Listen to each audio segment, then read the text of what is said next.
Hello dear MSc Microbiology students, welcome to the another video lecture of your MBTE 231, and already we have started with the point that is the biosynthesis of amino acid, and we have studied the overview regarding this point. We have seen the main things like how the amino acids are being formed using the metabolic pathways that are already conducted in our body. Okay, how the pathways are being used for the formation of amino acid, how nitrogen takes part in this whole thing and it leads to the formation of the different amino acids.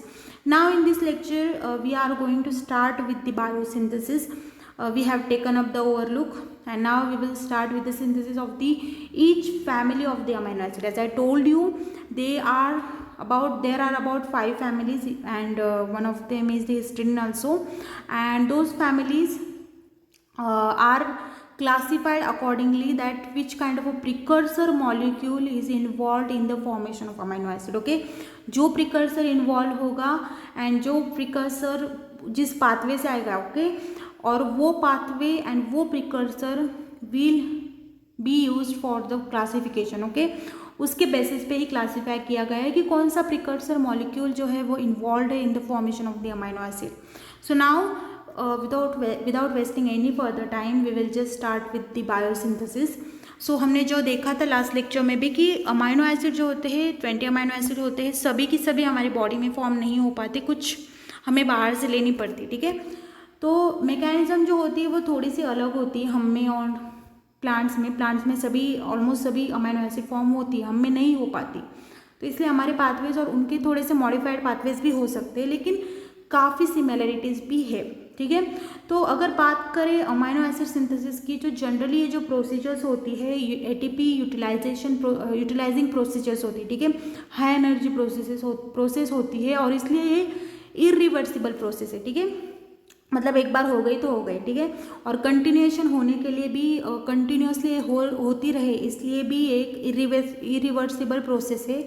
And along with that ATP utilisation high है. And इसकी एक चीज़ है ये भी है कि इसमें जो एटीपी का जो ये होता है, ठीक है, एटीपी का जो कन्वर्जन होता है into inorganic phosphate and ADP, वो भी एक इरिवर्सिबल प्रोसेस है. मतलब एक बार इनऑर्गेनिक फॉस्फेट फॉर्म हुआ तो वो फिर से ओरिजिनल फॉर्मेट में नहीं आ पाएगा. तो ये एक इम्पॉर्टेंट फैक्टर है, बिकॉज हमें नहीं चाहिए कि वो इरिवर्सिबल ना हो, क्योंकि हमें कंटिन्यूअसली होना चाहिए हमारे बॉडी में, क्योंकि अमाइनो एसिड एक बहुत इंपॉर्टेंट पार्ट है हमारे बॉडी का. ठीक है, तो ये कंटिन्यूअसली होने के लिए this whole pathway is irreversible. ठीक है, अभी हमारे नॉलेज की बात नहीं है, तो अभी हम डायरेक्टली जाएंगे फर्स्ट पॉइंट पे, that is the synthesis of the amino acid of alpha ketoglutarate family. ठीक है, यहाँ पे हम लोग जो देखेंगे वो है कि अल्फा केटोग्लूटरेट फैमिली की जो अमाइनो एसिड है वो कैसे बनती. ठीक है, अल्फा केटोग्लूटरेट प्रिकर्सर फैमिली मतलब क्या कि यहाँ पे जो शुरुआत होने वाली है होल प्रोसीजर की वो होगी अल्फा केटोग्लूटरेट से. ठीक है, ये प्रिकर्सर जो है वो जो अल्फा केटोग्लूटरेट है वो यहाँ पे एज अ प्रिकर्सर यूज होगा एंड इससे जो है अमाइनो एसिड बनेगी. ठीक है, तो पहली फैमिली कौन सी है? Alpha ketoglutarate precursor containing family. ठीक है, नाउ आपको ये बात ध्यान में रखनी है कि कौन सा प्रिकर्सर यूज होता है और उससे कौन सा अमाइनो एसिड बनता है. ठीक है, ये आपको मेन चीज़ याद रखनी है. तो यहाँ पे अल्फा केटोग्लूटरेट जो होते हैं, हमने इसके बारे में प्रीवियस लेक्चर में भी देखा था जब हमने असिमिलेशन देखा था कि अल्फा केटोग्लूटरेट से ग्लूटामेट एंड ग्लूटामाइन बनते हैं. ठीक है, ये हमने प्रीवियस लेक्चर में देखा था. अब ये जो सिंथेसिस होते हैं अमाइनो एसिड के, तो ये अल्फा केटोग्लूटरेट से होते हैं. ठीक है, अब अल्फा केटोग्लूटरेट से जो पहली चीज़ बनती है वो है ग्लूटामेट. ओके, ग्लूटामेट पहले बनेगा और ग्लूटामेट जो इंटरमीडिएट है उसके बाद ये प्राइमरी अमाइनो एसिड है. ठीक है, प्राइमरी अमाइनो एसिड से क्या होगा? फिर ग्लूटामाइन बनेंगे, प्रोलीन बनेंगे और अर्जिनिन. मतलब आपको याद क्या रखना है कि अल्फा केटोग्लूटरेट प्रिकर्सर फैमिली से कौन से अमाइनो एसिड बनते हैं? तो ग्लूटामाइन, प्रोलीन एंड अर्जिनिन. ठीक है, उसमें से हम एक दो देखेंगे and I due to the lack of time I can't cover all of them. Okay, so now यहाँ पे जो पहला अमाइनो एसिड जो हम स्टडी करने वाले जो बनता है वो है प्रोलीन. ठीक है, यहाँ पे पहला जो अमाइनो एसिड है वो है प्रोलीन. ठीक है, इस चीज़ से मतलब अल्फा कीटोग्लूटरेट से ग्लूटामेट बन के फिर उससे प्रोलीन कैसे बनता है ये हम प्रोसीजर अभी देखेंगे, ठीक है। सो नाउ प्रोलीन जो है, अगर हम ओवरव्यू इसके बारे में अगर देखें तो प्रोलीन जब बनता है तो वो as I told you it is formed by the glutamate, okay. तो प्रोलीन बनने के लिए पहली चीज़ होती क्या है कि जो जो गैमा कार्बोनिल ग्रुप है, हम रिएक्शन भी देखने वाले, don't worry, I will just make you give the overview about this, okay. So ये जो गैमा कार्बोनिल ग्रुप है जो ग्लूटामेट का, वो पहले फॉस्फोरिलेट होता है यूजिंग द एटीपी। फॉस्फोरिलेट होना मतलब क्या, उस पर फॉस्फो ग्रुप ऐड होता है। कार्बोनिल ग्रुप जो होता है मतलब C double bond O group जो होता है उस पर फॉस्फेट ग्रुप ऐड होगा and it will lead to the formation of the acyl phosphate, okay. Acyl phosphate मतलब क्या, डबल बॉन्ड P, ठीक है। And it will lead to the reduction, फिर ये रिड्यूस हो जाएगा मतलब ये फॉस्फेट फिर से रिमूव होकर वहाँ पे हाइड्रोजन ऐड हो जाएगा, ठीक है, by using the NADPH, okay. I know you are confused right now, so we will directly move with the reaction, okay. So now okay, तो पहला स्टेप जो है प्रोलीन फॉर्मेशन का वो है ग्लूटामेट, मतलब शुरुआत कहाँ से होगी, glutamate. This is the structure of the glutamate, okay. So now if you see here, glutamate जो है उसका कन्वर्जन होता है पहले अल्फा ग्लूटामिल फॉस्फेट में, ठीक है। एक इंटरमीडिएट है हमारा, इंटरमीडिएट है मतलब क्या, ये एक पहला जो है प्रोडक्ट फॉर्म होता है यहाँ पे। अब ग्लूटामेट जो होता है, आप यहाँ पे उसका स्ट्रक्चर देख सकते हो। यहाँ पे जो पहली रिएक्शन होती है वो कैटेलाइज की जाती है by using the glutamate kinase and 1 ATP molecule is utilise, ठीक है। अब काइनेज एंजाइम का आपको फंक्शन पता होगा, तो kinase enzyme is involve in the addition of the phosphate group, ठीक है। मतलब यहाँ पे कौन सा रिएक्शन होने वाला है, फॉस्फोरिलेशन। ग्लूटामेट यहाँ पे आएगा। ग्लूटामेट कैसे फॉर्म होता है हमने लास्ट लेक्चर में देखा था, अल्फा केटोग्लूटरेट से फॉर्म होता है, ठीक है, यूजिंग द ग्लूटामेट सिंथेस। अब यहाँ पे फॉस्फोरिलेशन होगा, मतलब क्या, पहले स्टेप में ग्लूटामेट का कन्वर्जन होगा इनटू दी अल्फा ग्लूटामिल फॉस्फेट, ठीक है। अल्फा ग्लूटामिल फॉस्फेट फॉर्म होने के लिए ऑब्वियस सी बात है फॉस्फोरिलेशन होना है, फॉस्फेट ग्रुप ऐड होना है, तो ATP आएगा, ठीक है। ATP का कन्वर्जन ADP में होगा, मतलब एडेनिन ट्राइफॉस्फेट का कन्वर्जन होगा ADP में, मतलब डाइफॉस्फेट में, ठीक है। डाइफॉस्फेट में हो मतलब एक फॉस्फेट ग्रुप कहीं तो गायब हुआ। अब ये रिएक्शन कौन कैटलाइज करने वाला है, the reaction will be catalysed using the glutamate kinase. Kinase enzyme आई मतलब उसने कुछ तो फॉस्फोरिलेशन किया, फॉस्फोरिलेशन किया मतलब फॉस्फेट ऐड हुआ। अब वो कहाँ पे होगा, तो यहाँ पे हमारे जो ग्यामा कार्बन है, यहाँ पे आपको गैमा कार्बोनिल ग्रुप दिख रहा है, वहाँ पे ये O जो है, okay I will show you clearly, यहाँ पे जो O मॉलिक्यूल है ऑक्सीजन वो रिमूव होके वहाँ पे कौन ऐड होगा, फॉस्फेट। फॉस्फेट कहाँ से आएगा, इस ATP से, ठीक है। यहाँ पे फॉस्फोरिलेशन हो गया, ठीक है। अब नेक्स्ट स्टेप है यहाँ पे हमारी जो इंटरमीडिएट फॉर्म हुआ है उसका हमें आगे जाके कुछ करना है, ठीक है। तो वो हम क्या करेंगे, ये जो गैमा ग्लूटामिल फॉस्फेट मतलब गैमा पोजीशन में जो फॉस्फेट ऐड है उसको हमें रिमूव करना है, ठीक है। अब यहाँ पे नेक्स्ट स्टेप फॉस्फोरिलेशन के बाद होगा रिडक्शन। रिडक्शन आपको अच्छे से पता है क्या होता है, हाइड्रोजन एडिशन। तो हाइड्रोजन कहाँ से आएगा, फिर यहाँ पे आएगा एक और मॉलिक्यूल NADPH। NADPH की मदद से यहाँ पे एक हाइड्रोजन मॉलिक्यूल जो है वो यहाँ पे ऐड होगा जहाँ पे फॉस्फेट है, ठीक है। तो ये फॉस्फेट हो गया और यहाँ पे कौन आया, हाइड्रोजन, ठीक है। हाइड्रोजन आएगा, क्या होगा यहाँ पे, रिडक्शन होगा। रिडक्शन किस एंजाइम से होगा, तो ग्लूटामेट डिहाइड्रोजिनेस, ठीक है। ये फॉस्फेट रिमूव हुआ और यहाँ पे उसकी जगह पे ऐड हुआ H+, रिडक्शन हुआ using the dehydrogenase enzyme, glutamate dehydrogenase. और यहाँ पे फॉस्फेट जो है गैमा कार्बन का वो रिमूव होके यहाँ पे बनेगा ग्लूटामेट सेमी अल्डिहाइड, ठीक है। यहाँ पे एक अल्डिहाइड ग्रुप तैयार होता है क्योंकि यहाँ पे addition of H takes place, ठीक है। अब नेक्स्ट स्टेप में क्या होगा, कुछ नहीं होगा, कुछ एंजाइम यूज नहीं होगी, एक इरिवर्सिबल नहीं, तो यहाँ पे एक रिवर्सिबल रिएक्शन होगी। इरिवर्सिबल और रिवर्सिबल में आपको फंक्शन ये सिंबल से आपको पता चल जाएगा, यहाँ पे 2 लाइन से, ठीक है। ये रिवर्सिबल है मतलब वो इंटरचेंज हो सकता है, ठीक है। यहाँ पे कुछ एंजाइम नहीं है, कुछ नहीं होने वाला, बस साइक्लाइजेशन होने वाला है। मतलब क्या कि बस ये जो आपको स्ट्रेट मॉलिक्यूल दिख रहा है एक लाइन में वो थोड़ा सा रीअरेंज होके एक साइकिल में बनेगा, ठीक है। यहाँ पे you can see here, okay, I will zoom in. तो यहाँ पे होने क्या वाला है, तो ये जो आपको स्ट्रेट मॉलिक्यूल दिख रहा है that is the glutamate gamma semi aldehyde, बस इसका साइक्लाइजेशन होने वाला है और it will lead to the formation of pyrroline 5 carboxylate, ठीक है। बस ये जो H है ये इस CH को जाके, जो अमाइन ग्रुप है उसके H को जाके थोड़ा सा बाइंड होगा and it will lead to the formation of a proline 5 carboxylate, okay. तो यहाँ पे कुछ नहीं होगा, बस साइक्लाइजेशन होगा, रीअरेंजमेंट होगा। उसके बाद नेक्स्ट स्टेप में आएगा रिडक्शन। मतलब क्या कि अभी ये जो साइक्लाइजेशन हुआ था, ओके, यहाँ पे जो साइक्लाइजेशन हुआ था इसका थोड़ा सा अभी चेंज होगा, ओके। प्रोलीन एक अरोमैटिक ग्रुप है, शायद आपको याद होगा। तो यहाँ पे होगा क्या, ये जो साइक्लाइजेशन हुआ था, ये जो साइकिल अरेंज हुआ था, अब इसको थोड़ा सा और मॉडिफाई करना है। तो यहाँ पे एक और स्टेप होगी रिडक्शन की। रिडक्शन हुआ मतलब क्या हुआ, हाइड्रोजन ऐड हुआ। हाइड्रोजन कहाँ से आएगा, अगेन NADPH से।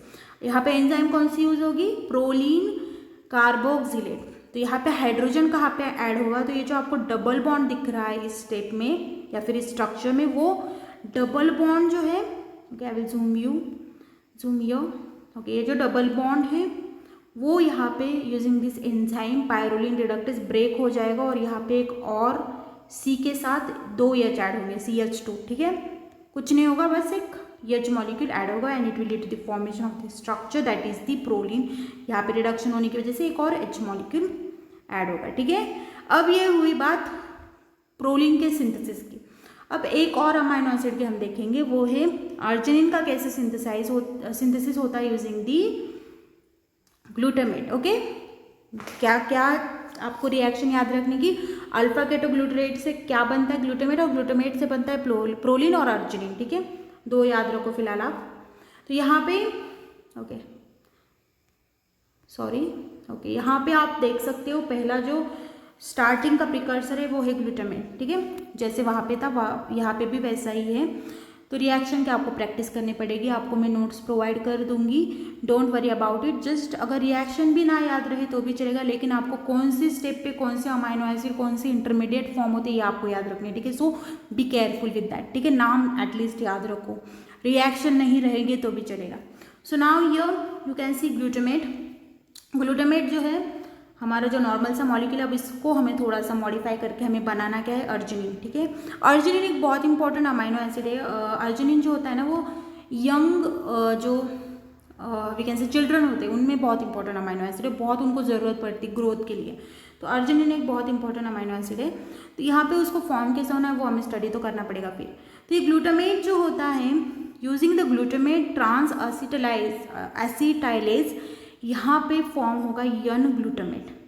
अब ये क्या हुआ, कैसे हुआ, मैं आपको बताती हूँ, ठीक है। यहाँ पे होगा क्या, ये जो ग्लूटामेट है उसके ऊपर ऐड होगा एसिटिल CoA, ठीक है। एसिटिल CoA यहाँ पे आएगा और वो एसिटिल CoA क्या करेगा, वो जाके इस NH3 जो अमाइन ग्रुप है उसको जाके बाइंड होगा, ठीक है। और ये CoA ये जो पूरा फंक्शनल ग्रुप है S-CoA वो रिमूव हो जाएगा, ठीक है। और वो जो आधा ग्रुप है दैट इज दी, ओके, ये यहाँ पे C डबल बॉन्ड और CH3 वो यहाँ पे ऐड होगा एट द अमाइन पोजिशन, ठीक है। आई will zoom here, okay, you can see here ये जो अमाइन ग्रुप है, ओके, ये जो अमाइन ग्रुप है यहाँ पे एसिटिल CoA जो है वो रिएक्शन करके using the glutamate transacetylase C double bond और CH3 ग्रुप यहाँ पे ऐड होगा, ठीक है। Ketone 2, okay, ketone group add होगा। नाउ ये जो, okay, hello dear MSc microbiology students, and I will just continue with the previous lecture which was end abruptly in between. So in the last lecture we were studying the formation of the arginine, okay, we were studying the formation of arginine using the alpha ketoglutarate, and the main precursor here is the glutamate again, okay. So now this glutamate, by using the acetyl CoA, it will lead to the formation of the N-acetyl glutamate, okay, and here the enzyme uses the glutamate trans acetylase, okay, ये हमने last lecture में देखा था। Now in the second step the N acetyl glutamate will convert it into the N acetyl glutamyl phosphate. यहाँ पे कुछ ज़्यादा नहीं होगा, बस एक एटीपी जो है वो यूज़ होगा और उस एटीपी यूटिलाइजेशन की वजह से यहाँ पे फॉस्फेट ग्रुप एडिशन होगा in the place of oxygen, ठीक है। Now in the third step ये जो एन एसिटिल ग्लूटामिल फॉस्फेट बना है, ठीक है, अब in the third step it will be converted into the next thing that is the N acetyl gamma semi aldehyde. अब ये स्टेप हमने वहाँ पे भी देखा था, तो ये एक इंटरमीडिएट है, इसका बाद में साइक्लाइजेशन हो जाता है इन द प्रोलीन फॉर्मेशन। बहुत सारे एनिमल्स और प्लांट्स में इसका साइक्लाइजेशन ना हो इसलिए कुछ डिनोवो पाथवे किया जाता है, बट हमें जो है वो साइक्लाइजेशन इमीडिएटली होता है, इसलिए अर्जिनिन का फॉर्मेशन नहीं होता है, इंस्टेड ऑफ दैट प्रोलीन का फॉर्मेशन कंटिन्यू रहता है। क्योंकि वो स्टेप बहुत फास्ट है इसलिए हम इससे नहीं बना पाते अर्जिनिन, तो इसलिए एक और अल्टरनेटिव पाथवे इसके लिए वो है यूरिया साइकिल से थोड़ा सा कंबाइन करके फिर अर्जिनिन बनाओ, ठीक है। मतलब ये जो इंटरमीडिएट है दोनों केस में फॉर्म होता है, यानी एसिटिल ग्लूटामेट सेमी अल्डिहाइड जो फॉर्म होता है वो दोनों केस में, प्रोलीन में भी फॉर्म होता है, अर्जिनिन में भी फॉर्म होता है। आप तब तक की रिएक्शन सेम भी लिख सकते हो, लेकिन जो आगे के स्टेप्स है वो थोड़े से यहाँ पे वैरी करते हैं, ठीक है। तो यहाँ पे होगा क्या, जो एन एसिटिल ओके हमने देखा था एन एसिटिल ग्लूटामिल फॉस्फेट बना था, अब यहाँ पे होगा क्या, ये जो फॉस्फेट ग्रुप है फिर से रिमूव होके यहाँ पे हाइड्रोजन ऐड होगा and it will lead to the formation of N acetyl glutamate gamma semi aldehyde, ठीक है। ये वहाँ पे भी हमने देखा था using the N acetyl glutamate dehydrogenase, okay. अब इसके आगे का थोड़ा सा रिएक्शन कॉम्प्लेक्स है, ठीक है। यहाँ पे होगा क्या, तो you can see here, okay sorry, you can see here, यहाँ पे थोड़ा सा अलग है, ठीक है। नाउ यहाँ पे जो सेमी अल्डिहाइड बना है, ठीक है, इसका using the amino transferase and one glutamate molecule, okay, alpha ketoglutarate molecule, okay, it will lead to the formation of the. अब यहाँ पे जो है ये हमने जो वहाँ पे देखा था in the assimilation of ammonia, वो स्टेप यहाँ पे फिर से होगा, मतलब using the ammonia and the alpha ketoglutarate and glutamate will be again converted into alpha ketoglutarate and यहाँ पे जो है ये पूरा जो ग्रुप है, ठीक है, C double bond O H group, ये रिमूव हो जाएगा और इसकी जगह पे आएगा amine group using the amine transferase, ठीक है। You can see, just remember this point, यहाँ पे अमाइनो ट्रांसफरेज क्या करेगा, ये रिमूव करेगा ग्रुप और इसकी जगह पे NH3 ग्रुप ऐड करेगा, ठीक है, यूजिंग दी अमाइनो ट्रांसफरेज। और यहाँ पे एक मॉलिक्यूल इन्वॉल्व होता है वो है ग्लूटामेट का, ठीक है। Glutamate will be converted into the N acetylornithine. अब ये जो ओरिथीन जो है, ऑर्निथीन मॉलिक्यूल जो है, आपको याद होगा आपने यूरिया साइकिल स्टडी की होगी, तो ऑर्निथीन वहाँ पे यूज़ होता है। ऑर्निथीन एक intermediate of the urea cycle और वो यहाँ पे फॉर्म होता है, मतलब कहीं ना कहीं ये ऑर्निथीन का प्रिकर्सर है और ये ऑर्निथीन बनेगा, ये आगे जाके ऑर्निथीन बनेगा और उससे यूरिया साइकिल के थ्रू हमारा जो मेन अमाइनो एसिड है वो है अर्जिनिन, वो बनेगा, ठीक है।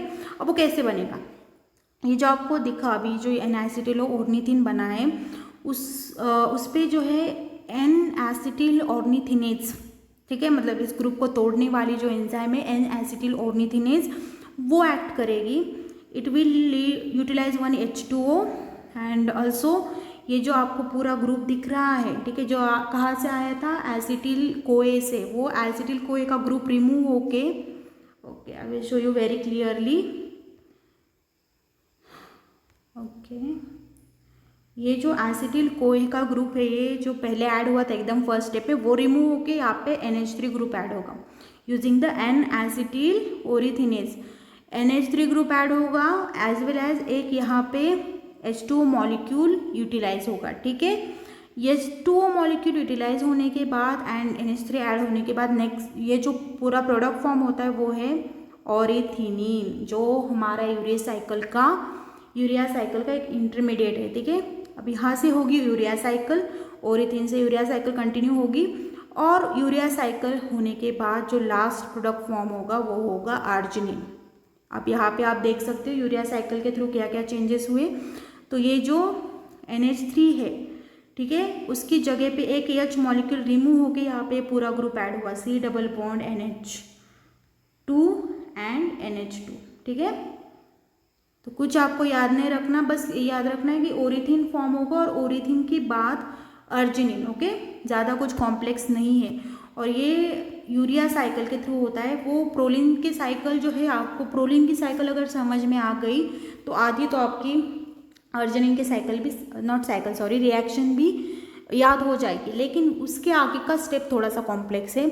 यहाँ पे होता क्या है कि सेमी ऑरिथिन मॉलिक्यूल फॉर्म होता है और ऑरिथिन मॉलिक्यूल फॉर्म होने के बाद आगे जाके उसका ऑरिथिन बनेगा, ऑरिथिनिन बनेगा, sorry I am pronouncing it wrong, ornithine बनेगा। ऑरिथिनिन बनने के बाद वो यूरिया साइकिल में जाएगा और फिर फाइनली अर्जिनिन बनेगा। ठीक है, अगर आपको रिएक्शंस में स्ट्रक्चर्स याद नहीं रहते तो नो प्रॉब्लम। एक तो आप एक चीज़ कर सकते हो, प्रैक्टिस इट हार्ड, और either you just practice the steps of it. Okay, कि कौन से स्टेप पे क्या फॉर्म होता है, क्योंकि आपको आई गेस MCQ एग्जाम्स देनी पड़ेगी, तो you need to prepare for that thing. आपको स्टेप्स याद रखने, ठीक है, कि कौन से स्टेप में क्या फॉर्म होता है। So this is the overview about the amino acids that are been formed using the this whole thing, that is the using the glutamate and alpha ketoglutarate. अब हमने यहाँ पे पहली फैमिली जो है वो कवर कर ली कि कैसे अल्फा ग्लूटारेट से जो है अर्जिनिन एंड प्रोलिन बनता है, और ग्लूटामाइन कैसे बनता है वो हमने लास्ट लेक्चर में देखा था। ठीक है, so this is about it. Glutamine synthesis से ग्लूटामाइन सिंथेसिस से ग्लूटामाइन बनता है from the glutamate. Okay, so now we are done with this lecture. I hope you understood, and if you have any query or if you have any point like problem related to any point, please feel free to ask me. Okay, thank you so much.